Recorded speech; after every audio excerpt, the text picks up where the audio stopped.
They had dug in everywhere, but we flushed them out inch by inch.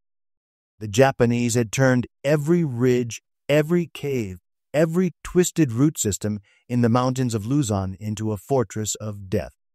But Lieutenant Jack Morrison had seen enough dead Americans to know that no matter how deep they burrowed, no matter how cleverly they hid, we would drag them out and finish this war. The morning sun cast long shadows through the jungle canopy as he crouched behind a fallen mahogany tree, watching his men advance up the slope. Somewhere in the maze of tunnels ahead, 300 enemy soldiers waited in the darkness, their rifles trained on the narrow trail his platoon had to cross. Morrison could hear his own heartbeat pounding in his ears, could smell the thick, humid air mixed with cordite and death. This was January 1945, and the largest land campaign in the Pacific was about to claim thousands more lives before the sun set on this blood-soaked island. The USS Leonard Wood groaned against the swells as we approached the beaches of Lingayen Gulf on January 9, 1945. I stood at the rail with my platoon, 37 men of the 43rd Infantry Division, watching the Philippine coastline emerge from the pre-dawn darkness. The air was thick with salt spray and diesel fumes, and somewhere in the distance, I could hear the rumble of our naval guns pounding Japanese positions inland. "Lieutenant Morrison," Sergeant Bill Henderson called out over the engine noise. "The men are ready to go over the sides, sir." I nodded, checking my Thompson submachine gun one more time. We'd been briefed on what to expect. General MacArthur's massive invasion force of 280,000 men was hitting the beaches in the largest amphibious assault in Pacific history. But briefings never prepared you for the reality of combat. The Japanese had 275,000 troops on Luzon, commanded by General Tomoyuki Yamashita, the Tiger of Malaya, who had crushed the British in Singapore. He'd had months to prepare his defenses, and intelligence reports painted a grim picture of what waited for us inland. The landing craft bucked and pitched as we loaded up, 30 men crammed into a steel box that would carry us to the beach. Private Danny Kowalski, barely 19 years old from Detroit, was turning green around the gills. "You okay, kid?" I asked him. "Just seasick, sir," he managed, but I could see the fear in his eyes. It was his first combat operation, and the waiting was always the hardest part. The beach landing itself was almost anticlimactic. We'd expected a bloodbath, machine gun nests and artillery tearing us apart in the surf. Instead, we waded ashore through shallow water and white sand, meeting only scattered resistance. The Japanese weren't defending the beaches. They were waiting for us inland, in the mountains and jungles where they could make us pay for every yard of ground. By noon, we'd established a beachhead and begun the march inland. The coastal plains of Luzon stretched out before us, green and peaceful in the tropical sun. But I knew better than to be fooled by the quiet. Yamashita was drawing us in, letting us get comfortable before he sprang his trap. "Spread out." I called to my men as we moved through a grove of coconut palms. "Keep your intervals and watch for." The crack of a rifle cut through the air, and Private Martinez dropped like a stone. Sniper. That was hidden somewhere in the trees, picking us off one by one. "Take cover," I shouted, diving behind a fallen log. The jungle had suddenly come alive with the sound of gunfire. This was just the beginning. 3 weeks later, we were deep in the mountains of northern Luzon, and the real hell had begun. The Japanese had established what they called the Shobu Group. 85,000 troops dug into the most defensible terrain on the island. They'd spent months preparing positions in the Caraballo Mountains, turning every ridge and valley into a maze of interconnected bunkers, tunnels, and fighting positions. I crouched in a muddy foxhole, studying the terrain ahead through my binoculars. The ridge we had to take was maybe 200 yards away, but it might as well have been on the moon. The Japanese had carved firing positions into the solid rock, camouflaged so well that you couldn't see them until the muzzle flashes gave them away. And by then, it was usually too late. "Lieutenant," Sergeant Henderson whispered, crawling up beside me. "Battalion wants us to take that ridge by 1600 hours. I lowered my binoculars and looked at them. Henderson was a veteran of Guadalcanal and New Georgia, a tough Irish kid from Boston who'd seen more combat than most men twice his age. If he looked worried, there was good reason. "What's the word from the other companies?" I asked. Charlie Company tried to take the left flank yesterday. They lost 12 men before they even got halfway up the slope. The Japs have got interlocking fields of fire, booby traps, the whole works. I nodded grimly. This was the kind of fighting the Japanese excelled at. Defensive warfare in terrain that favored the defender. Every cave could hide a machine gun nest. Every trail could be mined. Every tree could conceal a sniper. But we had advantages too. American firepower was overwhelming: artillery, mortars, close air support from P-51 Mustangs and P-38 Lightnings. And most importantly, we had the will to keep pushing forward, no matter what the cost. "All right," I said finally. "We'll go up the center. I want 3rd Squad to lay down suppressing fire while 1st and 2nd Squads move up in bounds. Tell the men to watch for tripwires and spider holes." The attack began at 14:30 hours. Our artillery opened up first, 105mm and 155mm shells screaming overhead to pound the Japanese positions. The sound was deafening, a continuous thunder that made the ground shake beneath our feet. Booty knew it wouldn't be enough. The Japanese had dug too deep, built their bunkers too strong. "Let's go," I shouted, rising from my foxhole and waving my men forward. We moved up the slope in a ragged line, using every piece of cover we could find. The jungle was thick here, vines and undergrowth that caught at our equipment and slowed us down. 50 yards up the slope, the Japanese opened fire. Machine gun bullets cracked through the air overhead, and I heard someone scream. Private Johnson, one of my newest replacements, was down with a bullet through his leg. "Medic," I called, but we couldn't stop. The only way to survive this was to keep moving forward, to get close enough to the Japanese positions to use grenades and flamethrowers. A booby trap exploded to my left, a grenade wired to a tree branch. The blast knocked me down and filled my ears with ringing, but I wasn't hurt. Corporal Williams wasn't so lucky. Shrapnel had torn open his shoulder, and blood was soaking through his uniform. "Keep moving," I shouted, getting back to my feet. The Japanese positions were just ahead now, maybe 30 yards away. I could see the muzzle flashes from their rifles, could hear them shouting orders to each other in Japanese. Private Kowalski was right beside me, his bar chattering as he poured fire into a bunker entrance. The kid from Detroit had come a long way since that first day on the beach. He was a veteran now, steady under fire and deadly accurate with his weapon. We reached the ridge just as the sun was setting, painting the sky red and gold. The Japanese had fought to the last man, 17 bodies in the bunkers and tunnels, their rifles still clutched in their hands. But we'd paid a price too. 5 dead, 8 wounded, and we'd only taken one small ridge in a mountain range full of them. "How many more you think there are, Lieutenant?" Kowalski asked, looking out over the valley below. In the distance, we could see smoke rising from other battles, other ridges where American boys were dying to dig out Japanese soldiers who would never surrender. "Too many," I said quietly. "But we'll get them all, one way or another." By March, the campaign had become something out of a nightmare. The Japanese had retreated into the deepest, most inaccessible parts of the mountains, creating an underground fortress that stretched for miles. General Yamashita had divided his forces into 3 groups, but it was the Northern Shobu Group that was giving us the most trouble.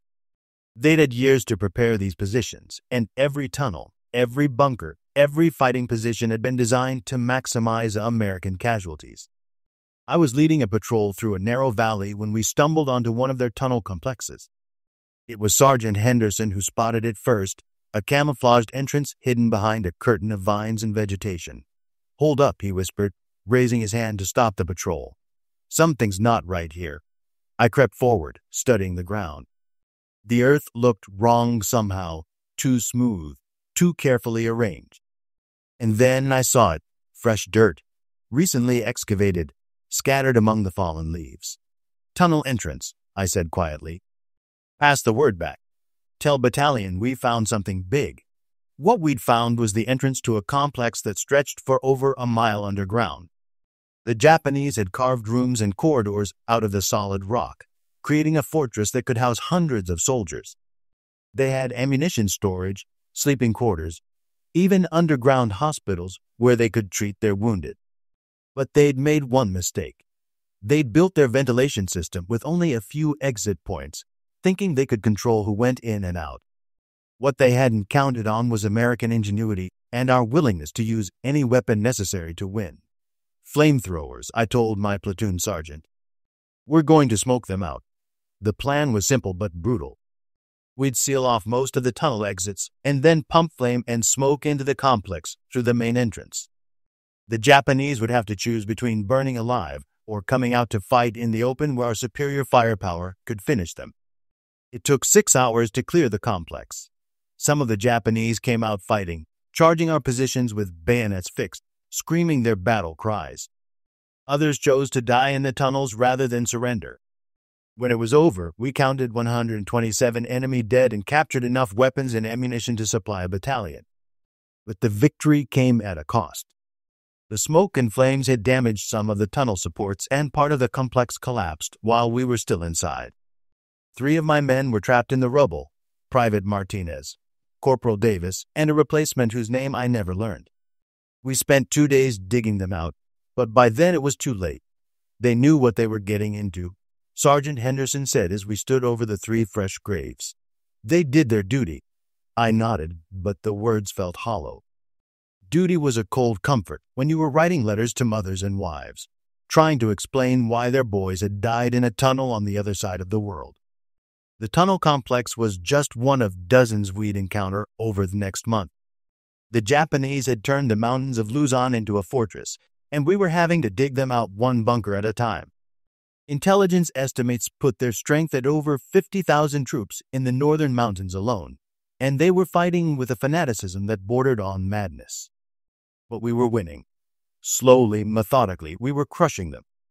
Every ridge we took, every tunnel we cleared, every bunker we destroyed brought us closer to the end. The Japanese were running out of ammunition, running out of food, running out of men. And unlike them, we had an endless supply of replacements, weapons, and supplies flowing in from the United States. How much longer you think this will last? Private Kowalski asked one evening as we sat around a small fire, cleaning our weapons. Until there's none of them left, I said, however long that takes.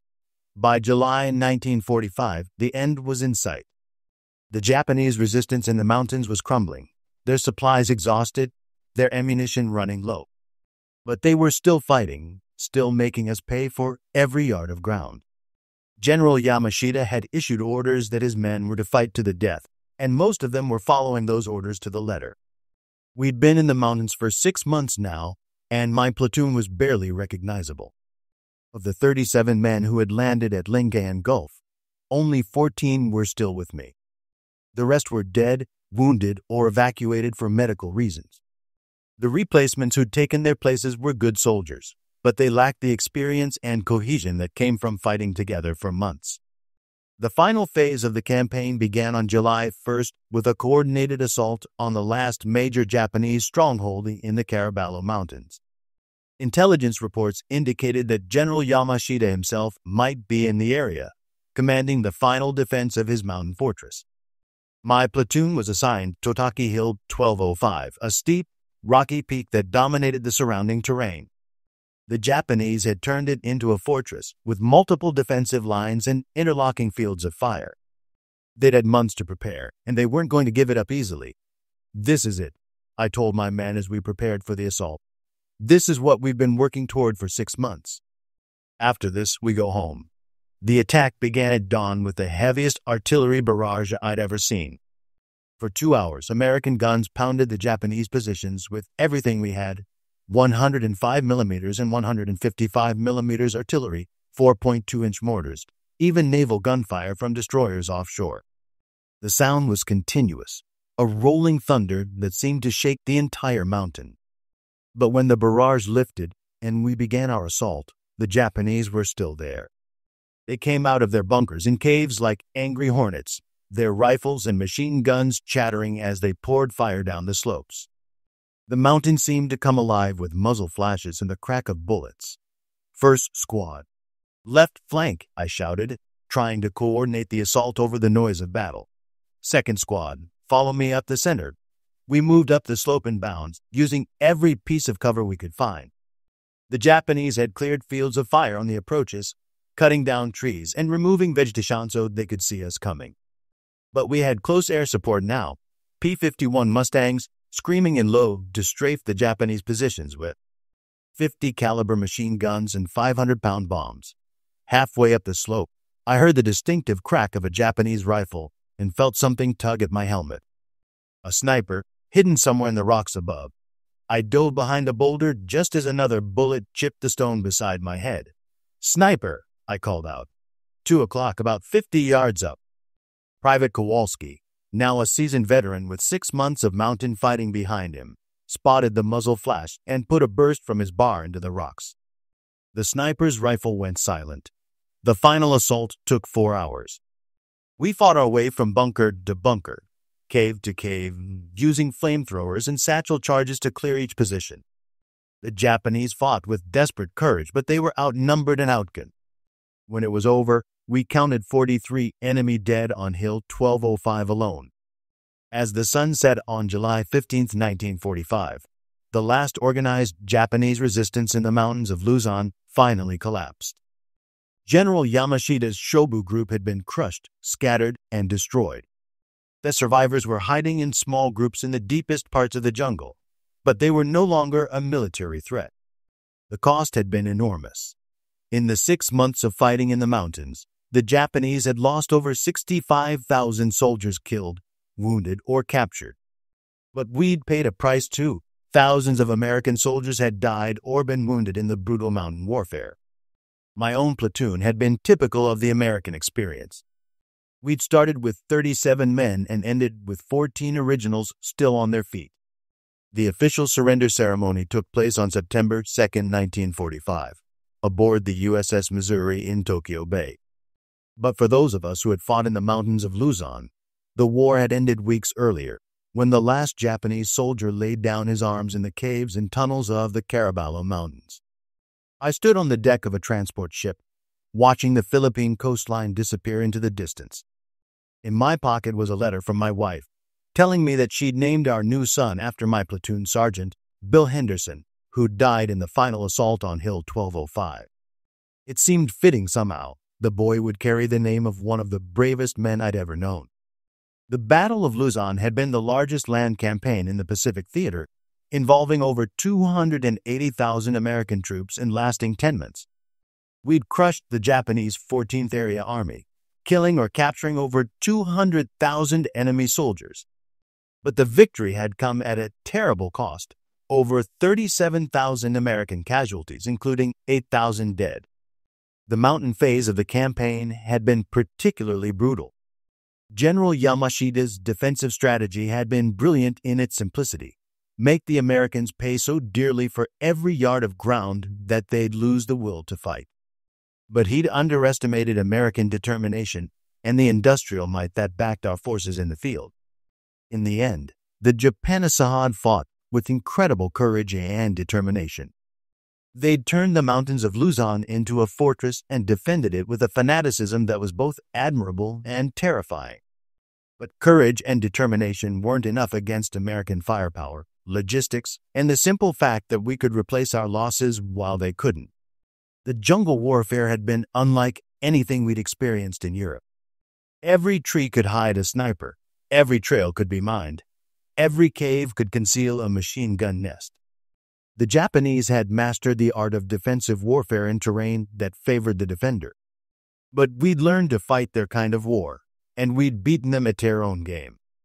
As I watched the Philippines fade into the distance, I thought about the men who hadn't made it home. Sergeant Henderson, who died trying to save a wounded soldier. Private Martinez, who'd been killed in a tunnel collapse. Corporal Davis, who'd stepped on a mine while leading a patrol.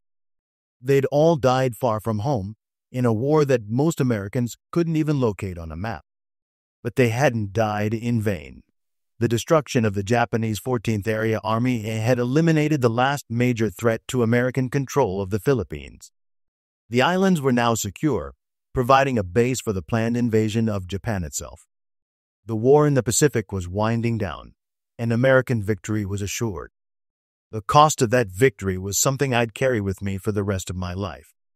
The faces of the men who died under my command, the sound of artillery falling on Japanese positions, the smell of cordite and death in the mountain air.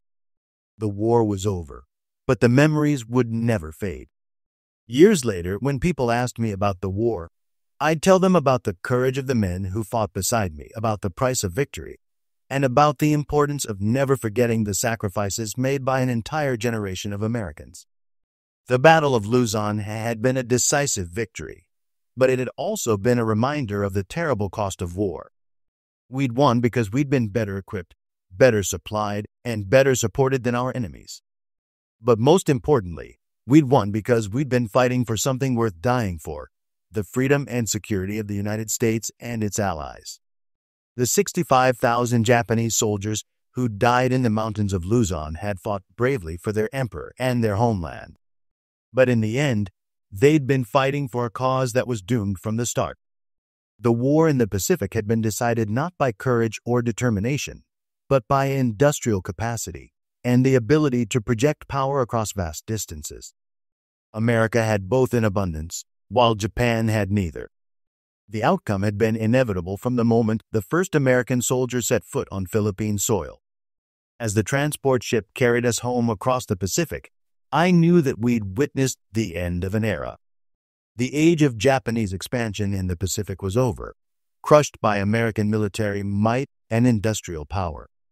The future belonged to America, and to the men who'd fought and died to secure that future.